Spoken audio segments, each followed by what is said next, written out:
Galera, eu fico tão feliz toda vez que eu leio um autor nordestino, e dessa vez nós temos o Graciliano Ramos, né, do estado de Alagoas. E ele não poderia deixar de ser imortalizado através da literatura. Tem umas outras obras conhecidas dele aqui, como o livro Angústia, Memórias do Cárcere, e aquele lá dos meninos, A Terra dos Meninos Pelados. Mas Vidas Secas se destaca aí dentre as obras do autor, né, como aquela mais simbólica, aquela que mais representa a escrita do Graciliano Ramos. Porque o Vidas Secas, como o próprio título sugere, vai falar de quê, né? Do Nordeste, da seca do Nordeste e tal. Teve uma pessoa que comentou lá no meu Scooby dizendo que era um livro que tinha abandonado várias vezes e que não conseguia dar continuidade à leitura. Né? Eu imagino que talvez a linguagem possa ser difícil para as pessoas que não são do Nordeste, porque tem uma série de palavras e coisas que a gente sabe, né, é do dia a dia do nordestino, objetos, animais, árvores, plantas e algumas coisas que só existem no Nordeste e com uma denominação nordestina. Então talvez esse pessoal tenha uma dificuldade. Não é falado aqui de uma seca de um ano específico, apesar do livro ter sido publicado na década de 30, mas não é como o 15 da Raquel de Queiroz, que retratava lá a seca do 15, mas sobre esse período de seca cíclico que o Nordeste do país, né, vive, que até hoje vive. Até porque há uma passagem desse livro em que chove, nós temos o capítulo chamado Inverno, que é um dos capítulos mais legais do livro, em que chove, chega até a ter enchente no Nordeste, que não é algo incomum. E as pessoas às vezes só têm essa noção do Nordeste como uma coisa seca, que o chão é rachado, né? Enfim, mas não é bem assim. Só que toda essa seca serve apenas como preposto ou como pano de fundo, no meu entendimento, para expor uma questão social, que são as pessoas que vivem esquecidas naquela região do país. Hoje a coisa já está bem mais diferente, bem mais avançada, né? Houve uma certa evolução. Ainda existem esses retratos? Existem, mas eles não se sobrepõem a toda a realidade que constrói o Nordeste. Nós temos aqui o personagem Fabiano, né, o pai, a mãe, que é assim a Vitória, o menino mais velho, o menino mais novo e a baleia. Esses 5 personagens. Há alguns outros personagens que vão interagir com ele ao longo da história, ou serão citados, mas por ser um livro muito breve, então tudo é permeado entre esses personagens, né, que eu citei aqui inicialmente. E nós temos, por exemplo, pessoas que mal sabem se comunicar, mal sabem expressar na forma de palavras aquilo que elas sentem. Ele fala até que eles têm um vocabulário limitado, né? E tinha um papagaio que não falava porque eles não falam entre si, né? Aquela coisa de não ter tido a educação, a instrução de como falar, de como ser gente. Há até uma reflexão do Fabiano, né? Ele se cobra muito dizer, você é um homem, Fabiano. Mas há momentos que ele fala, Fabiano, você é um bicho, sabe? E é meio que aquela coisa, a gente meio que percebe que eles estão assim no estado da vida animal.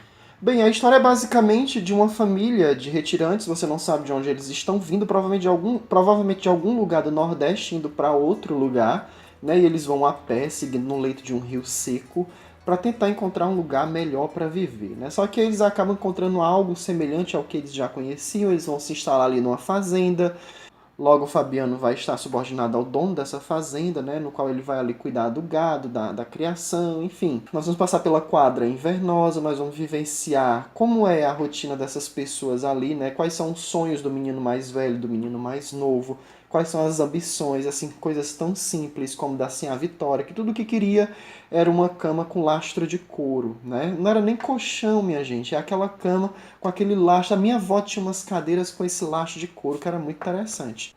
E além disso, como essa família vai se comportar ali na cidadezinha perto, né, o conflito que o Fabiano tem ali com um determinado policial, que ele chama aqui de o soldado amarelo, né, por conta da vestimenta, do uniforme, do quanto ele consegue enxergar a injustiça na qual ele está inserido, mas que ele não consegue se defender, não consegue falar, exprimir isso em palavras, mas ele sente.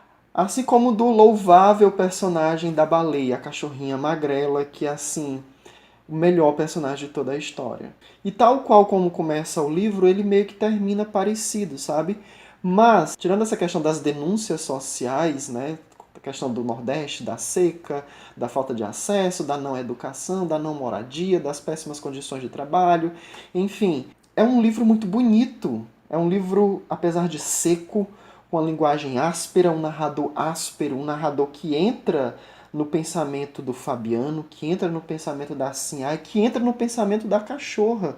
Então tem horas que o narrador ele está contando a história, mas ele sai de si para narrar aqueles fatos com a linguagem, com a percepção daquele personagem de quem ele está falando. Então é um personagem diferente, é um personagem assim incomum. A última vez que eu tinha visto um personagem que narrava o livro assim foi naquele livro do Stephen King, O Iluminado, né, no qual ele sai daquela pessoa do personagem, um apresentador, e vai para o personagem que compõe a história. Muito interessante. E esse personagem, por ele adentrar essas cabeças humildes, e a cabeça da cachorra também, é um personagem que acaba retratando as coisas de maneira muito bonita, sabe? A cena que fica marcada na mente de todas as pessoas que leram esse livro provavelmente é a cena da... uma cena X da baleia, que eu não posso dizer porque seria um grande spoiler. Mas é uma cena muito bonita, que a gente chora, que a gente fica com pena, e muito poética também. Por que as pessoas dizem que livro clássico é difícil, minha gente? Eu não entendo.